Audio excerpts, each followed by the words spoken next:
Hello everyone, welcome to mathematics class related with money and exchange. Here I'm going to show you how to solve the questions related with money and exchange and how to recognize the buying and selling rate according to the questions and according to revaluation and devaluation rule.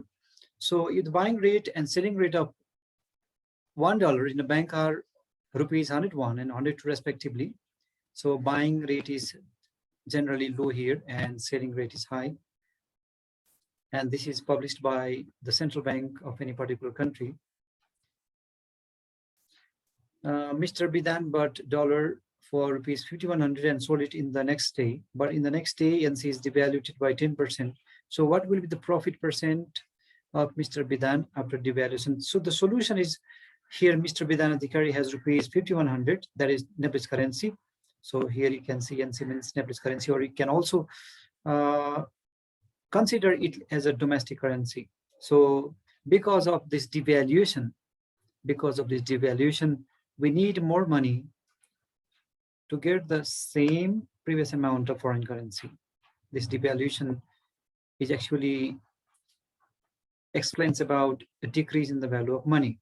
So here Mr. Bidan Adhikari has rupees 5,100, let X dollar equals to rupees 5,100 because we don't know how much dollar we are going to get from this rupees 5,100, which is Nepalese currency or NC.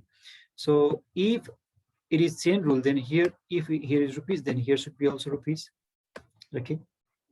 So that's why rupees and rupees should be diagonally arranged. And if here is dollar, then here should be also dollar, which is already there. Okay. Now by using chain rule means multiplying vertically on left side and right side of the equal sign. So X into 102 equals to 5,100 into 1. But the most important thing is that you have to use here this 102 equals to $1, which is selling rate. So if you have to convert the Nepalese currency to foreign currency, then you have to use selling rate. That is the most important concept that you have to set up in mind. And finally, we got X equals to 50, that is dollar, because the unit of X was dollar. So this is dollar here. And after this, let's see. And then after that,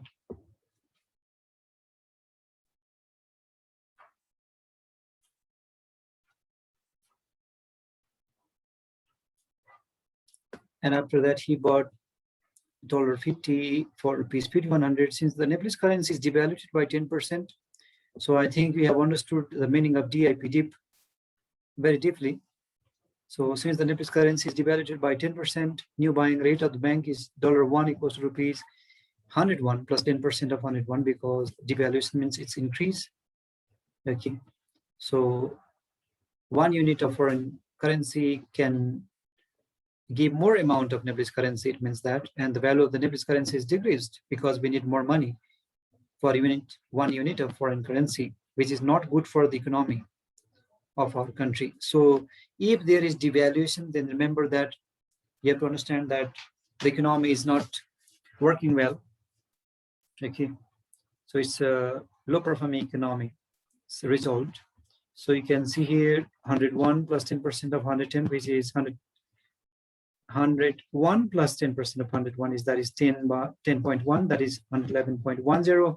So $1 equals to 111.1 into 50. So because you can see here $50 was there. So now we want to see $50 equals to how much if this devaluation in the next day. So this 5,100 is now becoming 5,500.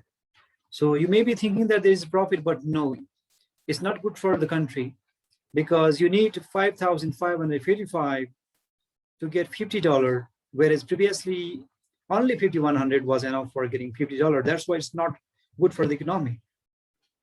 Okay. So he sells